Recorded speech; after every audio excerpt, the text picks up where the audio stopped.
DSC పరీక్షల్లో వీళ్ళు conduct చేసిన విధానం చూస్తే నిజంగా చాలా షాకింగ్ గా ఉంటుంది. అసలు అలామింగ్ లెవెల్స్ లేకే షాక్ అనేది పోతుంది. లక్షల మంది క్యాండిడేట్లు పెట్టుకున్న నమ్మకాన్ని చంద్రబాబు నాయుడు గారు వమ్ము చేస్తూ, స్కాములు చేస్తూ ప్రతిభావంతుల జీవితాలను దారుణంగా దెబ్బతీసిన పరిస్థితులు ఈ రోజు రాష్ట్రంలో చూస్తా ఉన్నాం. ఇంత ఘోరంగా రిక్రూట్మెంట్ జరగడం అన్నది బహుశా ఆంధ్ర చరిత్రలో ఎప్పుడైనా జరిగిందో లేదో నాకైతే తెలియదు. కానీ సాక్షాత్తు చంద్రబాబు నాయుడు గారు కొడుకు, ఆయన సుపుత్రుడు లోకేష్ విద్యాశాఖ మంత్రిగా ఉంటూ ఇద్దరు కలిసి ఇంతటి దారుణంగా చేశారు అన్న విషయాలు ఆంధ్ర రాష్ట్రంలో చోటు చేసుకున్నాయి. చంద్రబాబు నాయుడు గారు రాగానే చేసిన తొలి సంతకం, 5 సంతకాలు చేశాడు. తొలి సంతకాలు అంటూ దానికి నానా హంగామా ఆర్భాటం కూడా చేశాడు. అందులో భాగంగా ఇది కూడా ఒకటి. ఇందులో మెగా డిఎస్సి అనేది ఒక సంతకం. మెగా అనేది ఏమిటో నాకైతే అర్థం కాదు. కానీ ఎందుకంటే ఇందులో 6,100 ఉద్యోగాలు మేమిచ్చిన నోటిఫికేషన్. ఆ నోటిఫికేషన్ 6,100 పోస్టుల నోటిఫికేషన్ ను చంద్రబాబు నాయుడు గారు వాటిని భర్తీ చేయకుండా రద్దు చేసి రిక్రూట్మెంట్ ఆలస్యం చేశాడు. మొత్తంగా కలిపి ఒక 16,000 పోస్టులకు ఆయన నోటిఫికేషన్ ఇచ్చాడు. ఇచ్చిన ఈ నోటిఫికేషన్ లో చివరకు లీకులు చూస్తా ఉన్నాము, అక్రమాలు చూస్తా ఉన్నాము, స్కాములు చూస్తా ఉన్నాము, అవకతవకలు చూస్తా ఉన్నాము.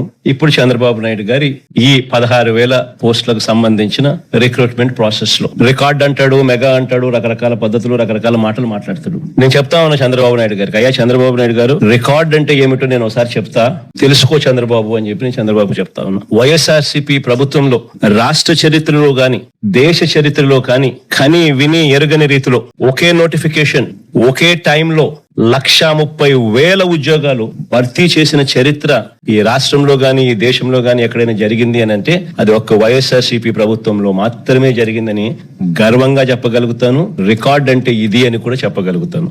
గ్రామ స్వరాజ్య సాధన, సుపరిపాలన, ఈ 2 లక్ష్య సాధనగా ఉద్యోగాల చరిత్రలో ఓ సువర్ణ అధ్యాయం రాశాం. మేము ఎవరు బద్దలు కొట్టలేని ఓ రికార్డును ఎస్టాబ్లిష్ చేశాం. మే 30, 2019 నేను ముఖ్యమంత్రిగా ప్రమాణ స్వీకారం చేస్తే ఆ నెక్స్ట్ 50 days లోనే అంటే జూలై 19 జీవో ఇచ్చాం. జూలై 25 నుంచి 27 మధ్య నోటిఫికేషన్ ఇచ్చాం. జూలై 27 నుంచి ఆగస్టు 10 వరకు అప్లికేషన్ తీసుకున్నాం. సెప్టెంబర్ 1 నుంచి సెప్టెంబర్ 8 వరకు పరీక్షలు నిర్వహించాం. 2,800 సెంటర్లలో 19 లక్షల మంది పరీక్షలు రాశారు. ఎక్కడా కూడా ఒక్క తప్పు జరగలేదు. ఆ మెగా డిఎస్సి పేరుతో ఈయన నిర్వహించిన ఈ 16,000 ఉద్యోగాల భర్తీ ప్రక్రియ చూస్తే ఎంతమంది ఆవేదనతో ఉన్నారు ఈ రాష్ట్రంలో అన్నది కంటికి కనిపిస్తా ఉంది. వీళ్ళు చేసిన గోల్మాల్ వ్యవహారాలతో, వీళ్ళు చేసిన స్కాముల నిర్వాకం వల్ల ఎంతమంది కన్నీళ్లు పెడతా ఉన్నారు ఈరోజు రాష్ట్రంలో కనిపిస్తా ఉంది.